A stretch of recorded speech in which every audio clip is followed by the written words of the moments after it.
जब 2005 में YouTube launch हुआ था तो उसका होम पेज कुछ इस तरह का दिखता था। आपको अपने मन की वीडियोस को सर्च करने के लिए साइन अप करना होता था। फिर उसके कुछ ही महीनों में बिना साइन अप किए भी आप अपने मन की वीडियोस को सर्च कर सकते थे और फिर 6 महीने के भीतर भीतर YouTube ने आपको बेस्ट वीडियोस भी परोसना शुरू किया, जिससे अगर आपको कोई वीडियो सर्च भी ना करनी हो तब भी आप YouTube पर समय बिताएं। और आपके समय को खींचने की इस होड़ में 2009 में YouTube ने इन बेस्ट वीडियोस को नीचे ढकेल दिया और उसके ऊपर ला दिया रिकमेंडेड वीडियोस, क्योंकि अब YouTube को आपके दिमाग में घुसना था। और जैसे जैसे समय आगे बढ़ा वैसे वैसे आपके लैपटॉप्स और मोबाइल की स्क्रीन में इन रिकमेंडेड वीडियोस की साइजेस बड़ी होती गईं। और जिस YouTube पर आप थंबनेल नहीं लगा सकते थे, अब आप अलग अलग तरह के थंबनेल लगाकर यूजर के माइंड को कैप्चर कर सकते हैं। और इसके चलते YouTube ने आपसे ऐसी कई वीडियोस पर क्लिक करवाया जिसको आप कभी भी क्लिक नहीं करते। और फिर जानते हैं क्या हुआ? फिर इस क्लिक के बैरियर को भी तोड़ा गया। फिर बिना क्लिक किए हुए भी वीडियोस चलने लगीं। आपके कर्सर की स्पीड, आपके अंगूठे की मूवमेंट, आपके क्लिक्स की स्पीड को स्टडी किया गया और आपको ढकेला गया एक इन्फिनिट स्क्रॉलिंग के तूफान में। क्योंकि अब यूट्यूब और इंस्टाग्राम ये नहीं चाहते थे कि आप अपनी दुनिया से उनको कुछ समय दें, बल्कि अब वो ये चाहते थे कि आप उनके अंदर ही अपनी दुनिया बना लें। और अब हालत ये है कि आप 5 मिनट भी लगातार पढ़ाई नहीं कर पाते। पढ़ाई करने बैठते हैं तो मोबाइल उठ जाता है और जब आप 10-15 रील्स देख चुके होते हैं तब आपको अचानक से याद आता है कि आप पढ़ाई कर रहे थे। और इसमें जानते हैं कि दुख की बात क्या है? दुख की बात ये है कि आपको पता भी नहीं चला था कि आपने अपना फोन उठाया कब था। साथियों, आप सभी का हाइपर क्वेस्ट के इस बहुत ही इंपॉर्टेंट एपिसोड में स्वागत है। आज हम वैदिक सनातन धर्म से माइंड की साइकोलॉजी को समझेंगे, जिससे आपके माइंड को कोई दूसरा कभी भी हैक ना कर पाए और आप इन रील्स और मोबाइल की एडिक्शन से हमेशा हमेशा के लिए मुक्त हो जाएं। और इस वीडियो के अंत में मैं आपको कुछ एंशिएंट प्रैक्टिसेस बताऊंगा जिससे आपके काम में फोकस और भी स्ट्रांग होगा और आप लेस डिस्ट्रैक्टेड रहेंगे। तो साथियों, आप सभी हाइपर क्वेस्ट को सब्सक्राइब कर लें और बेल आइकन को दबाकर नोटिफिकेशंस भी ऑन कर लें, जिससे सनातन धर्म की बेस्ट वीडियोस आपको सबसे पहले मिले। अब आइए बिना किसी विलंब के आज की वीडियो को प्रारंभ करते हैं।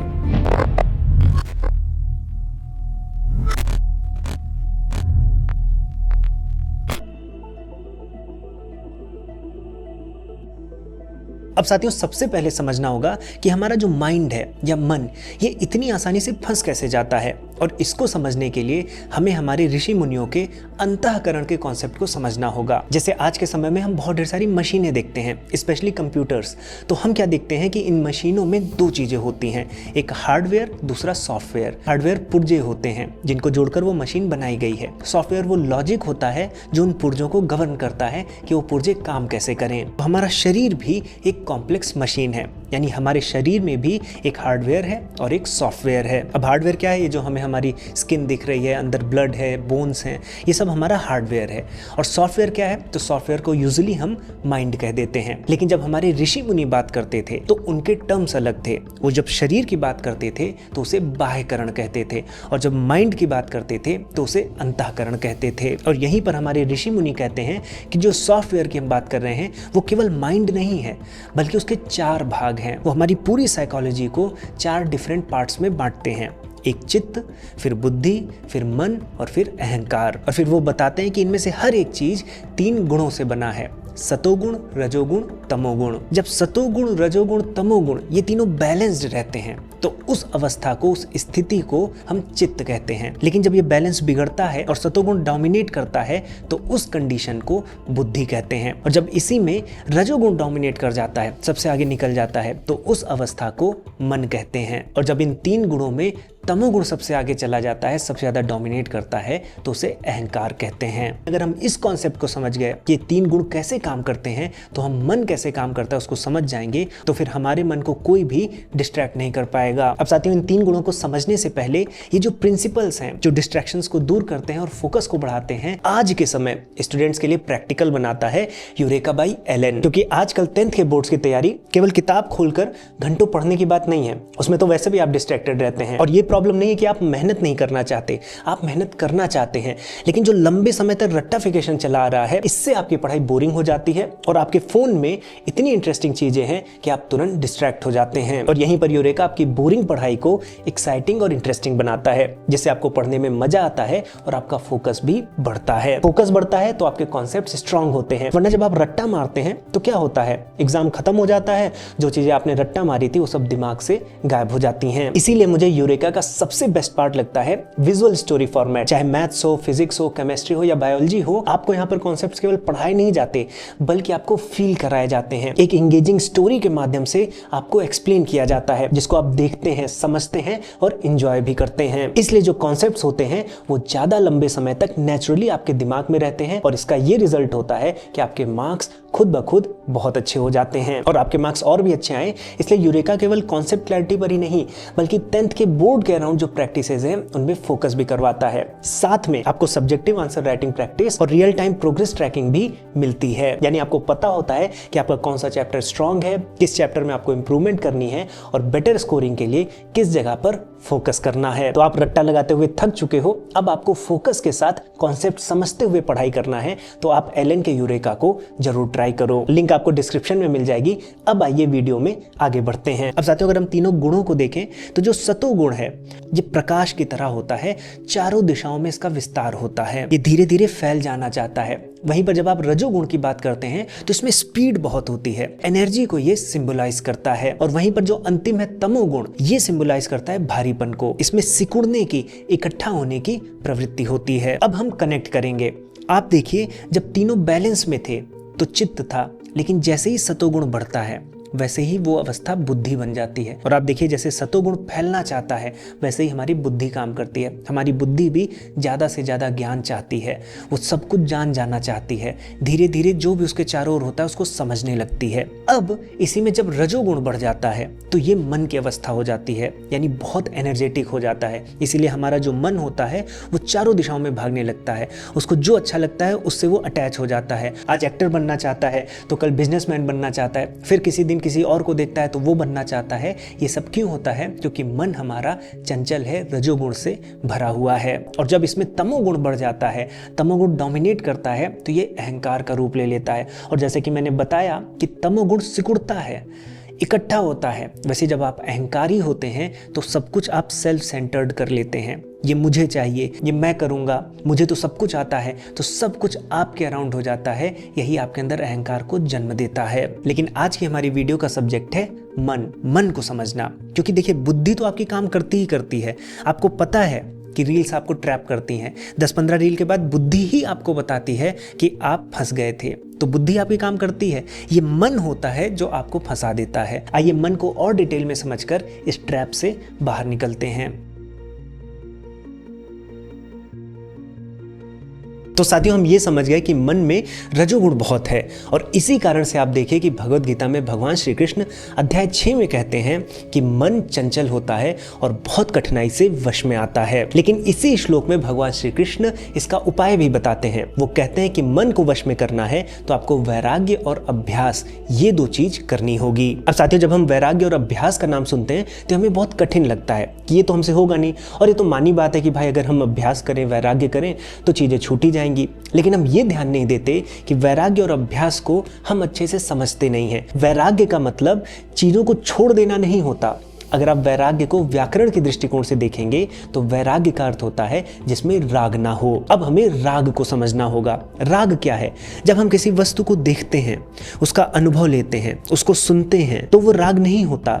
राग क्या होता है? जब वो वस्तु हट जाए, चली जाए और उसके बाद भी उसी वस्तु का आपको ध्यान होता रहे और उस वस्तु के अभाव में आपका मन व्यथित हो जाए कि उसके बिना तो आप अधूरे हैं, इसे राग कहते हैं। तो मन आपका एक पारदर्शी मणि की तरह है।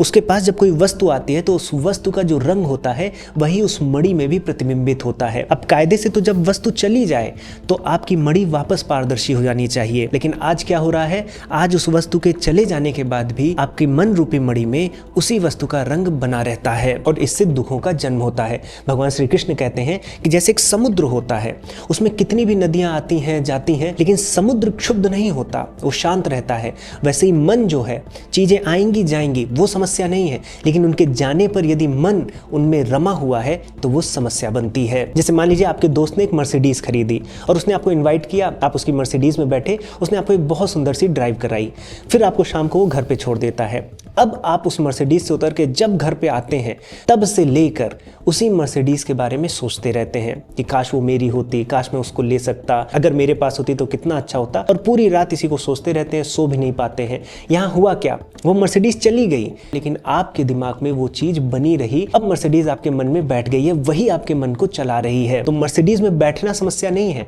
लेकिन मर्सिडीज़ से जब आप उतर गए उसके बाद मर्सिडीज़ आपके मन में बैठ गई, ये समस्या है। तो वैराग्य क्या है आप समझ गए। अब समस्या हुई कहां से, तो अगर आप पिछले 15-20 साल में देखें, जब से सोशल मीडिया आया है तो आपके मन को रंगने वाली बहुत ढेर सारी चीजें हो गई हैं। 15-20 साल पहले क्या होता था, आपके मन का दायरा आपके शहर तक सीमित था। अगर शहर में कोई अच्छी चीज आती थी तो आपका मन उससे रंगता था। लेकिन आज सोशल मीडिया के माध्यम से आप दुनिया के किसी भी कोने में कुछ भी हो रहा है, कोई नई चीज आ रही है, और चूंकि वो ऑनलाइन शॉपिंग की बदौलत आज आपके पास पहुंच सकती है, तो आज आपका मन एक दो चीजों से नहीं बल्कि सैकड़ों चीजों से रंग जाता है। और जब इतने ढेर सारे रंग मन में आ जाते हैं तो मन से ये रंग छूटते नहीं और ये दुखों का कारण बनते हैं। और यहाँ पर हमें भगवान श्री कृष्ण की बात सुननी चाहिए, वैराग्य धारण करना चाहिए। लेकिन हम वैराग्य धारण कैसे करें, हमारे अंदर तो इतनी इच्छा शक्ति भी नहीं है। तो मैं ये नहीं कहूंगा कि आप फोन चलाना छोड़ दें, लेकिन हम इस पर एक बहुत अच्छा मेथड डेवलप कर सकते हैं। कॉन्सेप्ट हमने उठाया वैराग्य का, मॉडर्न वे में कैसे वैराग्य को करना है इस पर मैं आपको एक विधि बताता हूं। देखिए, समस्या फोन में नहीं है,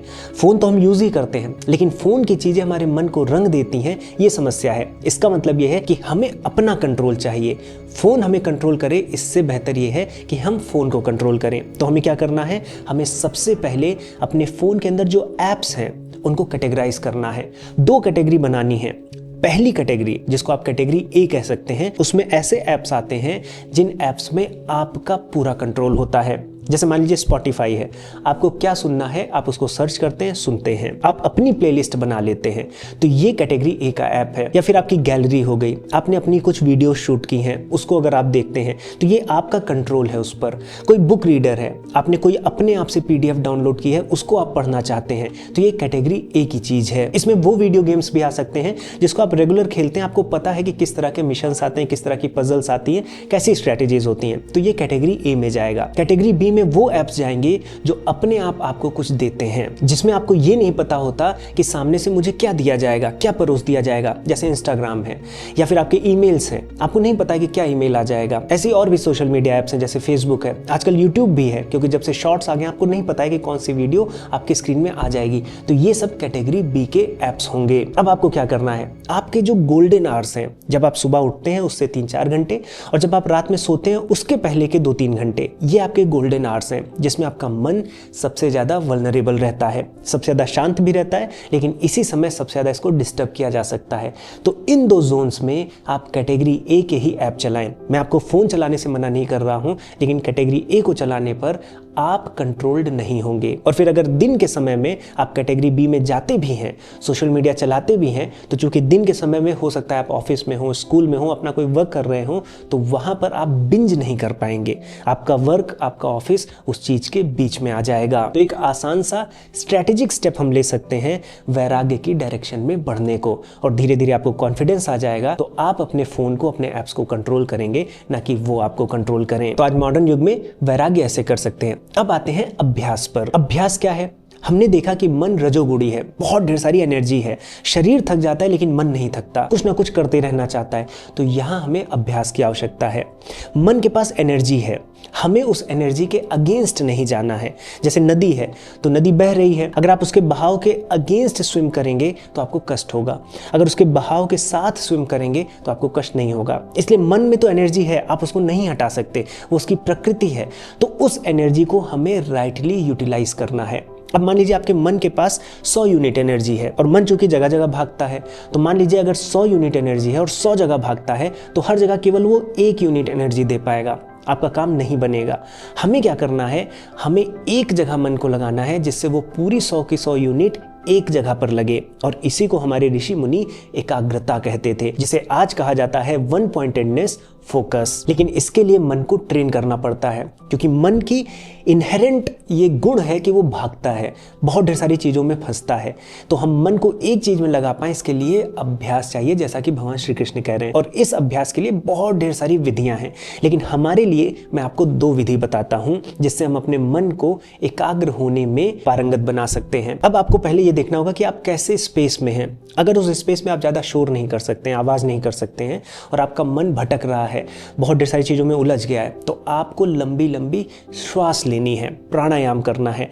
आप अगर 10 से 12 लंबी लंबी गहरी श्वास ले लेंगे तो मन जो है अपने आप धीरे धीरे कंट्रोल में आ जाएगा। तो ये वार्म अप है, जैसे हम जिम के पहले वार्म अप करते हैं। लेकिन अगर आपके स्पेस में थोड़ी आवाज़ के लिए गुंजाइश है, जगह है, तो आप क्या करें, आप भ्रामरी प्राणायाम करें। भ्रामरी प्राणायाम के लिए आप सुखासन में बैठ जाएं, रीढ़ की हड्डी सीधी हो, आप अपने कान को अंगूठों से बंद करें, और उसके बाद अपनी तर्जनी को अपनी भौं के पास, अपनी मध्यमा को आंख के पास, और अपनी अनामिका को अपनी नाक के पास, और अपनी तर्जनी को अपने होंठ के पास रखकर आपको श्वास लेनी है।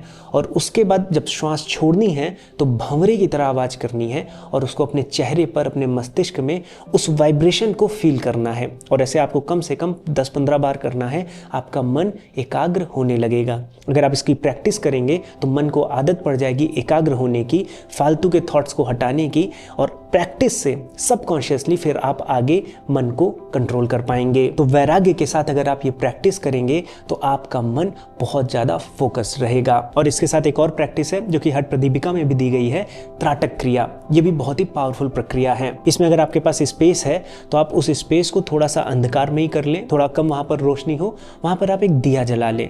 2 से 3 फीट पर दिया रखकर आप उसकी लौ पर ध्यान केंद्रित करें, और तब तक उसको एकटक देखते रहें जब तक आपकी आंख में कोई स्ट्रेन महसूस ना होने लगे। जब आपको लगे कि अब मेरी आंख से पानी आ सकता है तो आंख को बंद कर लें, और बंद करने के बाद भी उसी लौ को अपने अंतर मन में, अपनी दोनों भौं के बीच में उस पर ध्यान केंद्रित करें जो आपके अंतर मन में चित्र लौ का दिखाई दे रहा है। और जब वो धीरे धीरे गायब हो जाए तो अपनी आंख को खोल लें, और इस प्रक्रिया को आप बार बार करें। आप देखेंगे कि आपका समय भी बढ़ता जाएगा। तो इस प्रैक्टिस से आपका मन एकाग्र होना सीख लेगा और इजीली डिस्ट्रैक्ट नहीं होगा। और अगर आप कोई ऐसी जगह पर हैं जहां पर आप दिया नहीं जला सकते तो आप किसी बिंदु पर भी इस तरह से प्रैक्टिस कर सकते हैं। तो साथियों, फोन, इंटरनेट, टेक्नोलॉजी ये समस्या तब तक नहीं है जब तक ये आपको कंट्रोल ना करें। द वेरी मोमेंट आप ऐसी वीडियोस देख लेते हैं जो कभी आप देखते भी नहीं, ऐसे प्रोडक्ट्स खरीद लेते हैं जो आप कभी खरीदते भी नहीं, तब समझ लीजिए कि आपको चीजें बाहर से कंट्रोल कर रही हैं। और यही सबसे बड़ी समस्या है, अपना कंट्रोल खो देना। अब इसमें से बहुत से लोग बोलेंगे कि विशाल भाई, अगर हम सोशल मीडिया पे ना होते तो आपकी वीडियो कैसे देखते और फिर ये बात सीखते कैसे?